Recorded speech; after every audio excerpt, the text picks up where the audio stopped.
Hi, welcome to Josie's Joyful Journey, where I show food preservation in a small kitchen. And today we are finally getting to home canning. We're going to make a reduced sugar jam using frozen fruit. And what I used is I used 3 bags of this blend, and then because I didn't get enough of it, I had to throw in another. And then I am using the Sure Gel Reduced Sugar, and on the back it does have the ratios. So for this one, for the cooked, for 1 box you use 3 quarts of fruit to 4 cups of sugar, and that will get you about 8-ounce jars, which is the normal jars that you would use for jams. Now with this, I am using just a regular stock pot. You always have to have something at the bottom. You cannot have the jars directly on the bottom, otherwise you're going to have broken jars. So normally when you're doing canning with the water bath canner, you have one of these, but it doesn't fit. So here's what you're going to do. When you get the jars, you get a lot of jars, so you're going to have some lids that you can use, and let me tell you, those lids multiply. Don't ask me how, but they multiply. But what you're going to do, and I'm using the small lids, that's what I would recommend, is you're going to figure out how many of these lids fit. And what I'm doing is I'm using zip ties and just going in and tying them together, just like this. And in this way, you can use this smaller pot and still be able to have some absolutely fabulous home canned yummies. So now this can fit on the bottom. Now before you actually get started on the cooking and the canning, there are certain preparations that you need to get done first. And even with new jars, you want to make sure that they're washed, along with the lids. These lids right here. These are one-time use, by the way, for actual home canning. They can be used for storing dry goods, whatever, but for canning, these are one-time use. And the way they're made, I know that in the past, it was always recommended that you boil these, but this rubber here, it is very thin, and it's no longer recommended that they are boiled. So nice hot water with soap, get them good and clean, and you're good to go.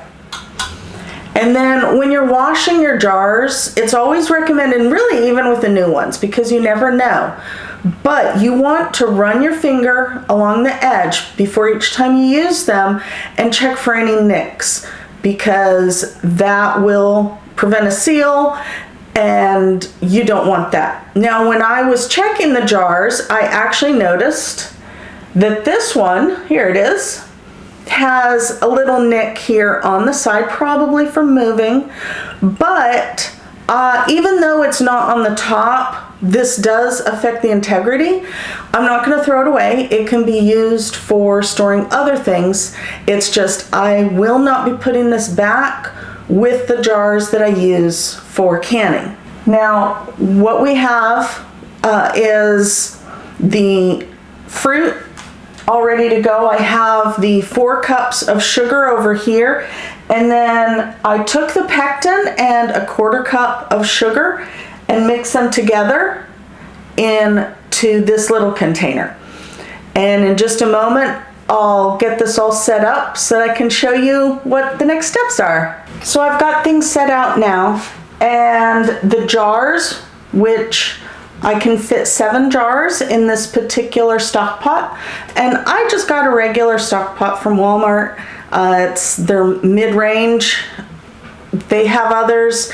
The most important thing is that with the jars in the canner, you can get at least 2 inches of water, well, 1 to 2 inches of water over the jars in order to safely water bath can them. Now, a quick word about canning is that anytime I'm doing canning, I will always be using USDA tested practices. There are those who will do what's called rebel canning, where they do use untested methods of canning, and that's fine for them. It's just not something that I'm going to do. A lot of times their justification is, well, this is how my grandparents taught me and no one ever got sick. That's totally cool. And I will not put down anyone who does the rebel canning or does any of that. I do what I feel is safest for my family, and that's what I am going to show. So let's get started. So with the fruit, you do want to make sure that you get it nice and blended. And so this is what I have. There are multiple ways you can get that done. You can use like a sieve and push it down. There are those kind of crank, like de-seeders. I don't really know what they're called. I've tried it. It didn't really work well for me, so I gave up on it. What I did for this actually was an immersion blender. Every kitchen should have an immersion blender. They are the handiest things.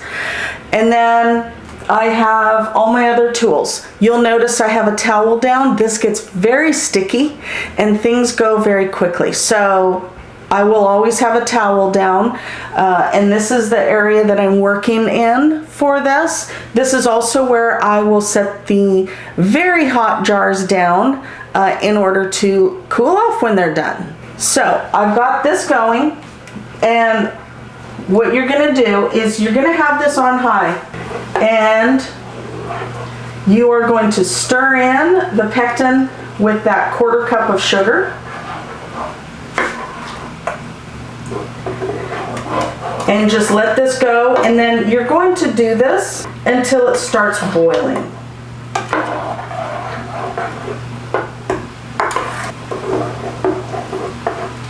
And this does take a little while. So what I'm going to do is, this is actually the one time that I'm going to physically pause the recording, just so I don't have the camera going this whole time. And then once I'm ready to put the sugar in, from that point on, I won't be able to stop. I'm gonna, through the magic of editing, take out the long boring parts later. All right, welcome back. This is now at a boil. So what we're gonna do is we're gonna take this sugar and we're gonna dump it all in at once. And we are going to stir this constantly until it is at a rolling boil. That's what we want, is a rolling boil, which means that it is boiling to where you can't stir it down.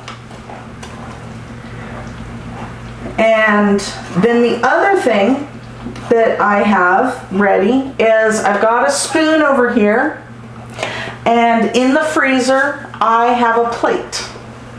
And that is going to help to determine whether or not it has set correctly. And there are quite a few different varieties of fruits that you can use for making jams. Really anything, you know, whatever fruits it is you like. They're all high in acid for the purposes of canning. And so one of them that I've done is I've taken frozen blackberries and frozen raspberries. Now for that, I have taken and used like a mesh strainer to get as many of the seeds out as I can. My goal with that one is to get it at about half the amount of seeds, because otherwise, it is so overwhelming. But it's also not possible to get all of those seeds out. So I aim for about half when I do those.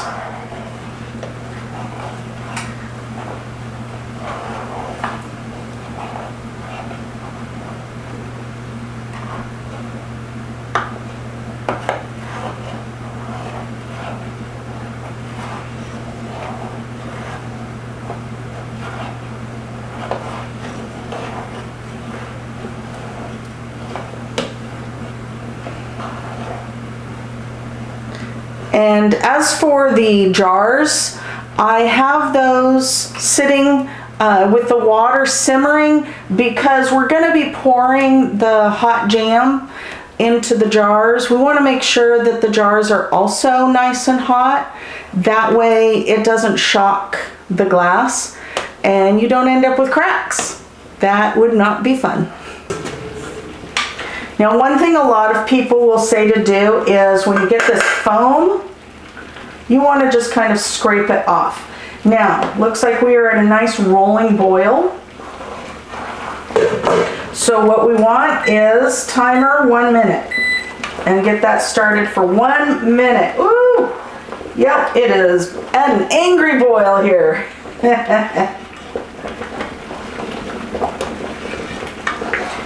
And once this minute is up, I will quickly run and grab that plate and do the test to see if it's set.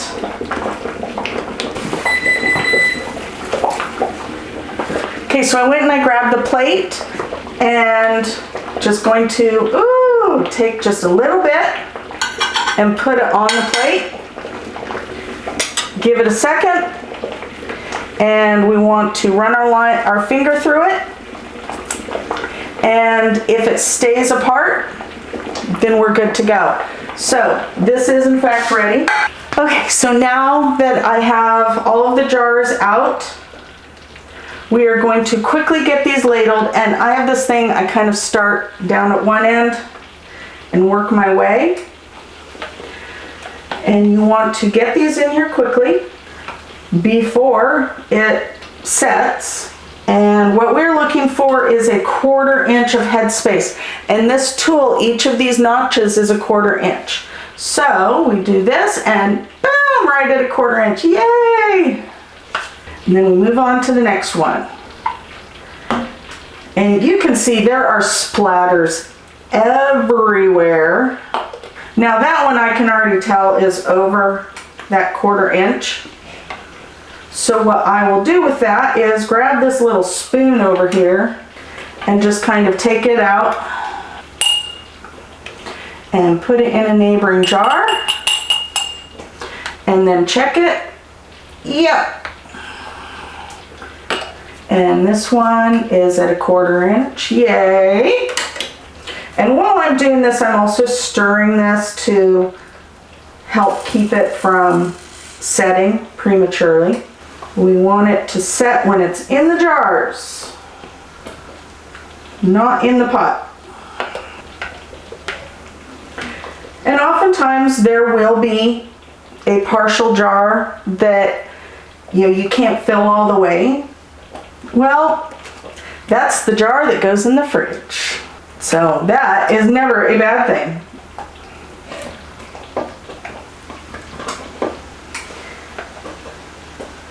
Whoop, and I overfilled that one again. Okay, double check it. Yes.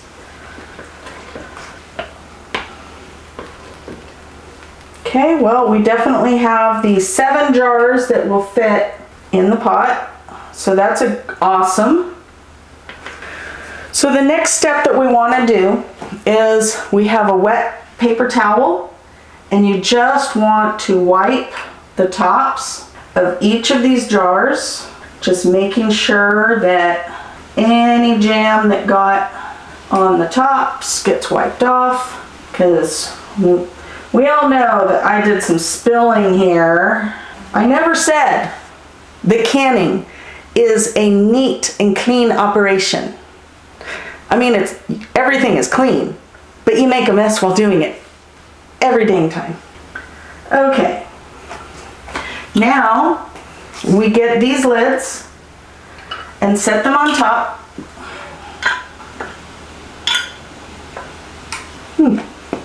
And then we have our rings. The rings go on finger tight. So we've got these 7 jars, ooh, finger tight. And then we are going to take it with our little lifter tool, and these all go in the can.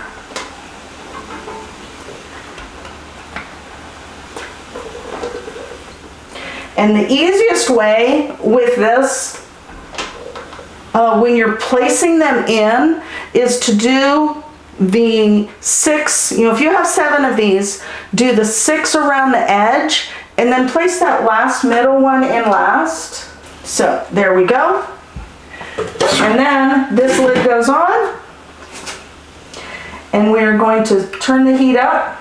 And then once it gets to a boil, then what we're going to do is we're going to let it boil for 10 minutes. You want to set a timer, and I will come back when we get to that point.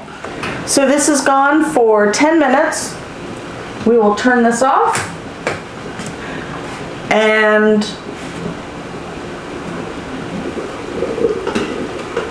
I like to just set the lid at an angle like this, and then we will set the timer again, this time for 5 minutes. And then after 5 minutes, we can go ahead and take them out, and I will show you that. All right, so this is set for another 5 minutes, and we are going to take them out and set them on the towel, which, yes, I did a towel change because there was just too much jam stuck all over there. I needed to get everything cleaned up. It was driving me bonkers. So what we're going to do is we leave these on the towel without touching them for the next 12 to 24 hours. And then we will check the lids, check the seal, and make sure that it's sealed. You can tell because it has the little button, and if that button is up, then it didn't seal. And at that point, it becomes refrigerator jam. And I actually just heard one seal, so awesome! I really hope that this is something that you can take with you to your kitchen and give it a try. If you like what you see, please subscribe, like, comment, do whatever. Tell your friends. And I really hope to see you all next week, and we'll see what we make